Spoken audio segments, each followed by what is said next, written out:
ఓం మహాగణాధిపతయే నమః. ఓం గురుభ్యో నమః. ఓం శ్రీమాత్రే నమః.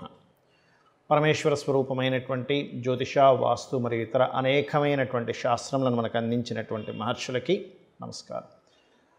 హయగ్రీవ హయగ్రీవ హయగ్రీవేతి యో వదేత్తస్య నిస్సరతే వాణి జహ్నుకన్యా ప్రవాహవత్. అరుణాం కరుణాతరంగితాక్షీం ధృతపాశాంకుశపుష్పబాణచాపాం అనిమాదిభిరావృతాం మయూకైః అహమిత్యేవ విభావయే భవానీం. శ్రీమాత్రే నమః.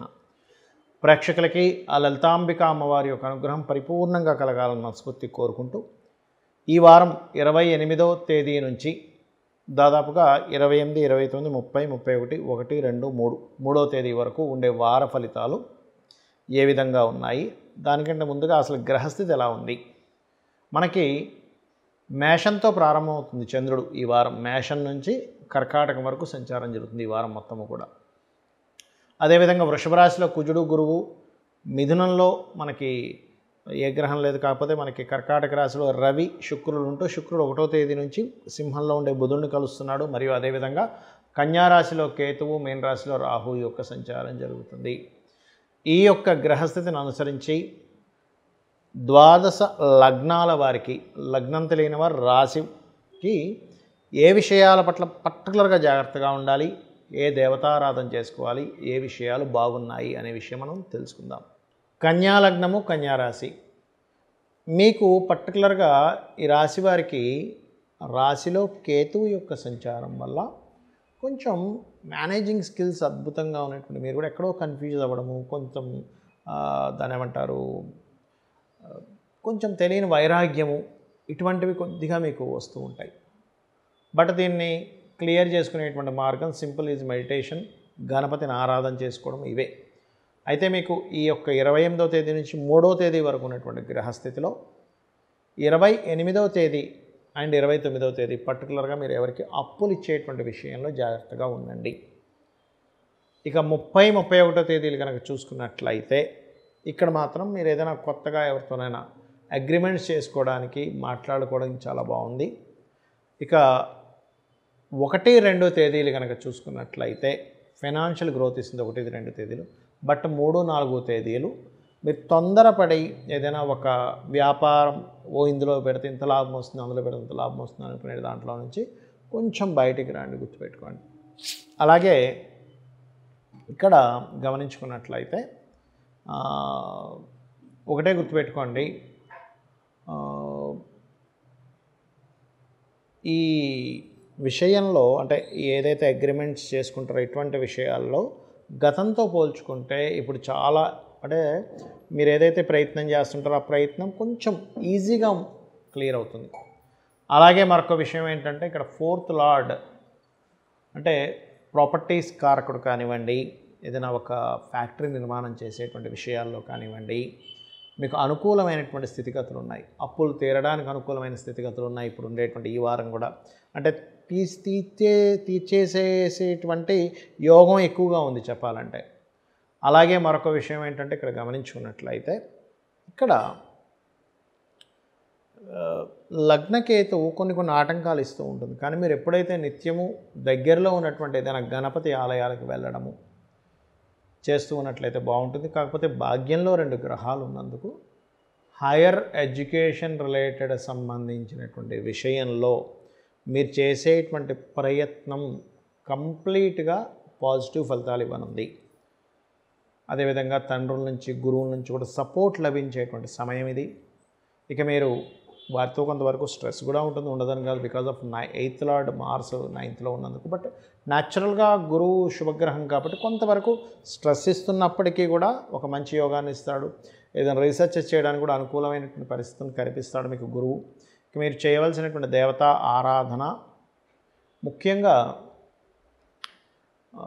వెంకటేశ్వర స్వామి యొక్క నామస్మరణ రెగ్యులర్గా చేస్తూ ఉండండి. గణపతిని ఎక్కువగా ఆరాధిస్తూ ఉండండి. ఓం నమో నారాయణాయ లేదా ఓం నమో వెంకటేశాయ అని నామస్మరణ చేయండి. అన్ని విధాలా మీకు బాగుంటుంది. ఎప్పుడైనా సరే గుర్తుపెట్టుకోండి, జన్మజాతకం మన గోచార ఫలితాల కంటే జన్మజాతకం ఈజ్ మోస్ట్ ఇంపార్టెంట్. పర్సనల్ చార్ట్లో ఎలా ఉంది కాంబినేషన్స్ అనేటువంటివి ఎలా ఉన్నాయి ఈజ్ మోస్ట్ ఇంపార్టెంట్. ఎందుకంటే మనము ఆస్ట్రాలజీ పర్సనల్ చార్ట్ చూపించుకునేటప్పుడు పర్టికులర్గా ఒక ప్రాబ్లమ్ని ఫేస్ చేస్తున్నాము అన్నప్పుడు ఆ ప్రాబ్లం అనేటువంటిది మనం పూర్వజన్మలో చేసుకున్నటువంటి కర్మ వల్ల వస్తుంది. ఇది ఫస్ట్ గుర్తుపెట్టుకోండి. మనల్ని ఎవరైనా తిట్టినా, లేకపోతే మనల్ని ఎవరైనా మనం ఒకరిని మెచ్చుకున్నా, మనం ఒక గొప్ప పని చేసినప్పుడు మెచ్చుకున్నా, మనం తెలుసో తెలియకో చేసినటువంటి ఒక రాంగ్ దీంట్లోకి వెళ్ళినప్పుడు ఎవరైనా మనల్ని మందలించినా, కోప్పడ్డా కానీ అది డిపెండ్ ఆన్ మనం చేసే కర్మ లేదా పూర్వజన్మ చేసిన కర్మ ఆధారంగా వస్తూ ఉంటుంది. లేదా ఒక ప్రయత్నం చేస్తున్నాము, ఒక ఉద్యోగ ప్రయత్నం చేస్తున్నాము, లేదా ఒక వివాహ ప్రయత్నం చేస్తున్నాము, లేనట్లయితే ఒక అసెట్ కొని ఇది భవిష్యత్తు తరాలకు పనికొస్తుంది అనేటువంటి ఒక ప్రయత్నం చేస్తున్నాము. ఇవన్నీ కూడా ఆస్ట్రాలజీలో చాలా స్పష్టంగా మీరు ఒక ప్రయత్నం చేస్తూ ఆ రకంగా మీరు ఫైనాన్షియల్గా ఎదగాలి అని అనుకున్నప్పుడు ఎందులో మీరు ఇన్వెస్ట్మెంట్ చేస్తే బాగుంటుంది అనేది చాలా క్లియర్గా ఉంటుంది. మీరు ఒక జీవిత భాగస్వామిని వివాహం చేసుకునేటప్పుడు ఎవరిని వివాహం చేసుకుంటే బాగుంటుంది, లేదా ఆ వివాహం చేసుకునే వ్యక్తితో మీకు ఫ్యూచర్లో ఎలా ఉండబోతుంది, దాని పరంగా మీరు ఎట్లా ప్లాన్ చేసుకోవాలి, మీ యొక్క కెరియర్ పరంగా ఎలా ఉంటుంది దాన్ని మీరు ఎలా ప్లాన్ చేసుకోవాలి. మీరు మరొక విషయం ఏంటంటే ఫైనాన్షియల్గా ఎదగాలంటే ఏం చేసుకోవాలి, ఎక్కడ మనకి టర్నింగ్ పాయింట్స్ ఉన్నాయి, ఇవన్నీ కూడా మన పర్సనల్ చార్ట్లో ఉంటాయి. అయితే ఇక్కడ పర్టికులర్గా మీరు అర్థం చేసుకోవాల్సింది ఏంటంటే ఇది కేవలం తెలుసుకోవడం వరకే కాదు. ఒక ప్రాబ్లమాటిక్ సిచ్యువేషన్ రాబోతుంది, ఒక కండిషన్ ఇలా రాబోతుంది అన్నప్పుడు మనం దాన్ని ఎలా హ్యాండిల్ చేసి దాన్ని బయటికి రాగలుగుతాము అనేటువంటిది కూడా మన జన్మజాతకంలో చాలా క్లియర్గా ఉంటుంది. దానికి పెద్ద పెద్ద పూజలు పెద్దవేం అక్కర్లేదండి. చాలా సింపుల్గా లలితా సహస్రనామాల్లో ఉండేటువంటి నామాలని అమ్మవారి యొక్క నామములు వేదంతో సమానంగా చెప్తూ ఉంటారు. అలాగా ఒక్కొక్క దానికి ఒక్కొక్కటి చేసుకోవచ్చు. సింపుల్గా ఏంటంటే ఉదాహరణకు ఉద్యోగం రావట్లేదు, ఓం శ్రీమాత శ్రీ మహారాజ్ని శ్రీమత్ సింహాసనేశ్వరి, లేదా ఓం మాణిక్య మకుటాకార జానుద్వై విరాజితాయే నమః. ఫైనాన్షియల్ ఇబ్బంది ఉంది, ఓం సంపత్కరీ సమారూఢ సింధుర వ్రజ సేవితాయే నమః. లేదంటే అప్పుల బాధలు విపరీతంగా ఉన్నాయి, ఇవాళ రేపు అందరికీ అప్పుల బాధలు ఉంటున్నాయి. ఎందుకు అంటే ఏదో ఒకటి కొనుక్కుంటున్నాము, ఎంజాయ్ చేస్తున్నాం. మనిషి గతంలో ఉన్నట్టుగా లేడు. ఫస్ట్ లెట్స్ ఎంజాయ్, కట్టుకుందాం అప్పు కావాలంటే అనేటువంటి ఒక ధైర్యంగా బతుకుతున్నాడు. మరి అప్పు చేసినప్పుడు కొంచెం అప్పుల బాధలు ఉన్నప్పుడు భయపడుతున్నాడు కూడా చెప్పాలంటే. కానీ దాన్ని ఎట్లా అధిగమించాలి, మన ఫైనాన్షియల్ గ్రోత్ పెరగాలంటే ఏం చేయాలి? ఒక క్రెడిట్ కార్డు తీసి వాడేస్తున్నాము, తర్వాత కట్టాలంటే ఇబ్బంది పడుతున్నాం. సో అలాంటప్పుడు ఓం అపర్ణాయై నమః అనే మంత్రం అండ్ ఫైనాన్షియల్ పెరగడానికి మంత్రం చేసుకోవడము.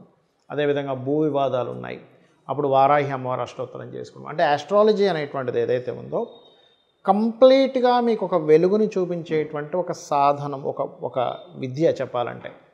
దాన్ని చాలా సింపుల్గా అర్థం చేసుకొని, ఓకే నాకు ఈ ప్రాబ్లం ఉంది కాబట్టి నేనేం టెన్షన్ పడక్కర్లేదు, నేను ఈ మంత్రం చేసుకొని నా ప్రయత్నం నేను కనుక చేస్తూ ఉన్నట్లయితే అమ్మవారు ఖచ్చితంగా నాకు తోడ్పడుతుంది.